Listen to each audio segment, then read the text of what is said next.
Charles Munger, at 99 years old, stated that he was about to die, though not today, maybe not tomorrow, but soon, which he called just mathematics. Before leaving, he felt there were things people needed to hear, things he wished someone had told him when he was young, ambitious, and making mistakes he didn't even know were mistakes yet. He had made billions of dollars, lived through 18 recessions, 4 major wars, and more market crashes than he could count. He had watched fortunes made and lost, seen brilliant people destroy themselves, and average people build empires. After 99 years, he concluded that success wasn't complicated. It was just hard. People always wanted the secret formula, wanting him to tell them which stocks to buy, which businesses to start, or which shortcuts to take. However, he asserted there were no shortcuts, only simple principles that most people knew but refused to follow because they were boring, slow, and required patience that no one wanted to have. He stressed that these principles worked for him, for Warren Buffett, and would work for others if they were smart enough to listen and disciplined enough to actually do them. He wished he had known, not theory or textbook nonsense, but real wisdom, expensive wisdom, the kind that cost him decades and millions of dollars to learn. His time was running out, but young people still had time, and that was the most valuable thing they'd ever own. Mr. Munger noted that his IQ was around 160, and Warren Buffett's was probably similar, but that wasn't why they were rich. He knew plenty of people with high IQs who were broke and brilliant people who had made terrible decisions. Intelligence, he said, was like horsepower in a car. It's useless without knowing where one is going. What mattered was how one thinks, and, most importantly, what one avoids thinking about. When he was young, he thought being smart meant having all the answers. Now he knew being smart meant knowing which questions not to ask. It meant knowing which games not to play and recognizing that the most important decisions in life weren't about what one does, but about what one refuses to do. He had made avoiding standard ways of failing a religion in his life. He structured his life to avoid patterns that led to business bankruptcy. He and Warren succeeded not because they were geniuses who picked winners, but because they were pretty good at avoiding losers. The first thing he wished he had understood was that it's about being rational when everyone else has lost their minds. He stated that patience was the boring concept that had made him more money than any brilliant insight. The big money wasn't in the buying or selling, it was in the waiting. Waiting was the hardest thing for young, ambitious people to do when they felt they were standing still. He recalled watching opportunities he had passed on turn into gold for others, which ate at him. Yet, he learned that for every successful opportunity he missed, there were 10 that blew up, which people didn't hear about because nobody brags about their failures. He and Warren had a saying that the big money was made in ass sitting. They made most of their fortune by finding something good and then doing absolutely nothing for decades. They had owned some Berkshire Hathaway stocks for 50 years because the businesses were so good that selling them would be stupid. Patience compounds like interest and knowledge. The longer one practices it, the easier it gets, and the more it pays off. If he could tell his 25-year-old self one thing, it would be to triple whatever one thinks their timeline is. Real compounding, the kind that changes a life, happens in decades. He noted the cruel irony that the younger a person is, the more time they have, but the less patience they have. He advised people to learn patience now, sit on your hands and do nothing to let time work for them. Regarding money, he felt most people had it backward. They thought money was about earning more, but it was about needing less. He had lived in the same house for 70 years and drove a regular car because he did not need a bigger house or flashier lifestyle. He concluded that past a certain point, more money doesn't buy more happiness. It buys more problems, more decisions, more people wanting things, and more complexity. The real secret to money is figuring out how much is enough.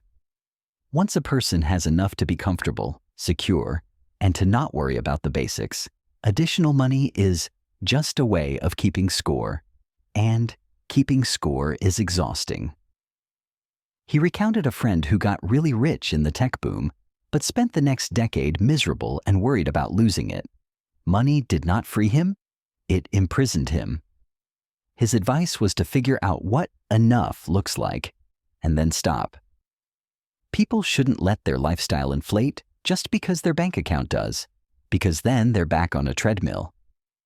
One should live below their means to create breathing room, which is where freedom lives and where patience lives.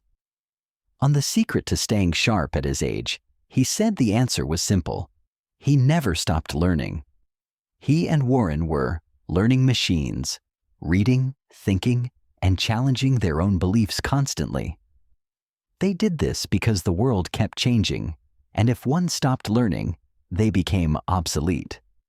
He considered it a factual truth that he and Warren had stayed relevant because they kept getting better, not smarter.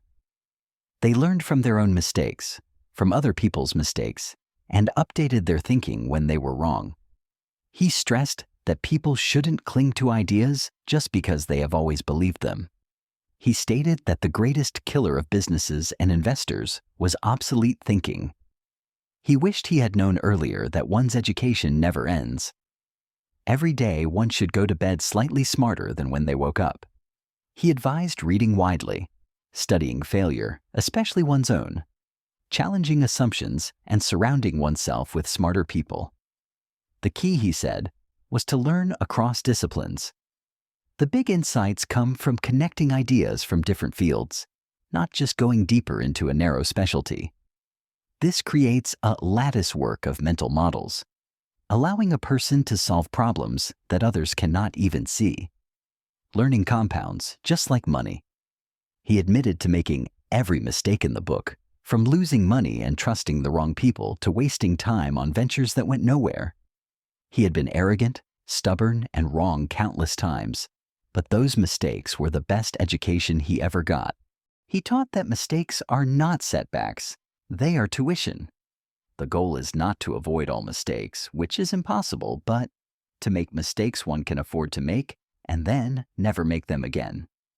The mistakes that truly cost him and Warren were the opportunities they missed, the businesses they should have bought but didn't. Those cost them billions. A person can learn from both mistakes of omission and commission. The key is to not hide from mistakes, study them, own them, and figure out exactly where one went wrong and why. He noted that most people do not learn from mistakes because their ego gets in the way. He advised people to kill their ego before it kills their progress, to say, "I was wrong," and to do things differently next time. He and Warren practice a post-mortem after bad investments to record what they missed. He said that good relationships were worth more than every dollar he had ever made. Money comes and goes, but good relationships, if nurtured, last. At 99, he said the quality of one's life is determined by the quality of their relationships.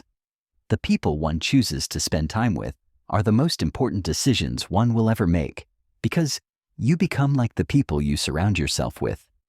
He and Warren had a simple rule. They only worked with people they respected and admired. He advised people to invest in their relationships like they would a business, by showing up, being present, and giving before taking. He observed that young people focused so much on their careers that they let friendships wither, only to realize 20 years later that they were lonely. He warned that success without people to share it with is hollow. He advised people to be loyal, generous with their time, and never keep score in a relationship. He still went to the office at 99, not because he needed the money, but because he genuinely enjoyed what he did. The secret about work is that if one picks the right work, it doesn't feel like work. He warned that most people pick careers based on the wrong criteria, prestige, money, or what others want, and then tolerate or hate their jobs for 40 years. He offered 3 rules for choosing work. 1. Don't sell anything you wouldn't buy yourself.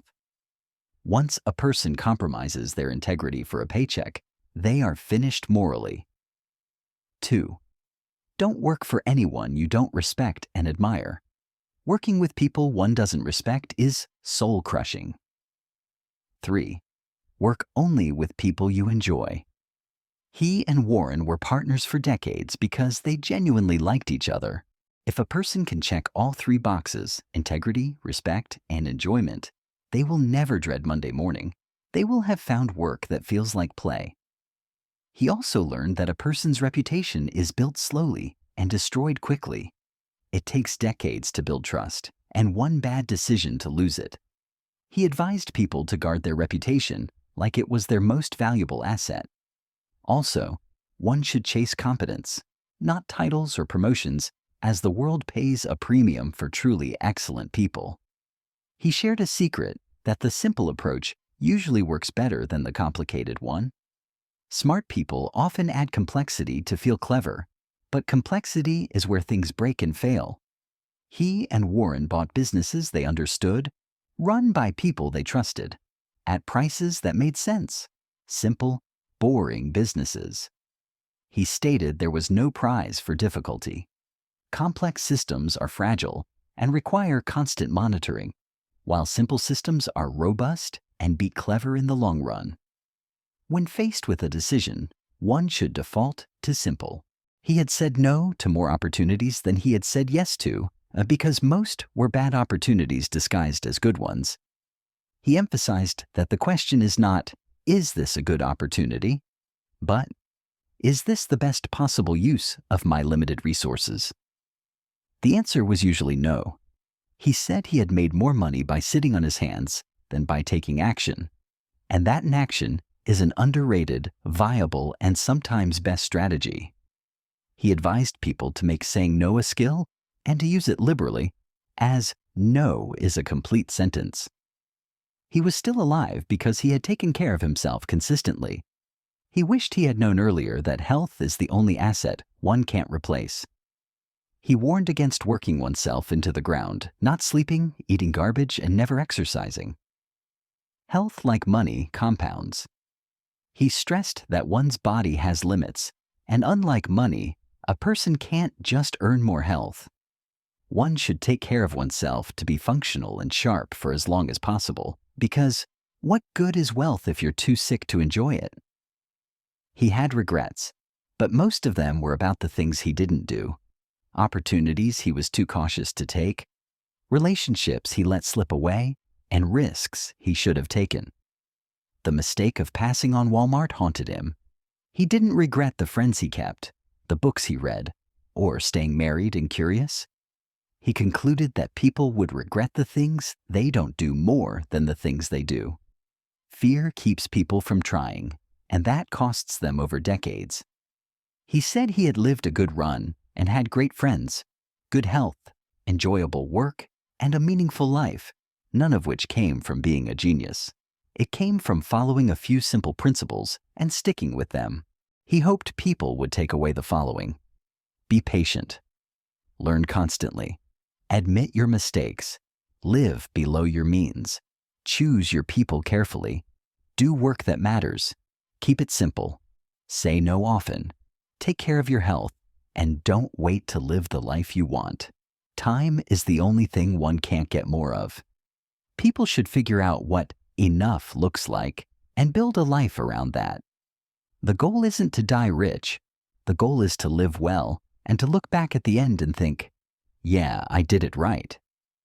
He admitted he wasn't perfect, but had lived by principles that served him well. He encouraged people to be patient, be rational, be kind, and build something that lasts. Ultimately, Charles Munger said it best: the goal isn't to die rich. The goal is to live well. Focus on your health, your clarity of thought, your relationships, and work that truly matters. Don't wait to start living the life you want. Go.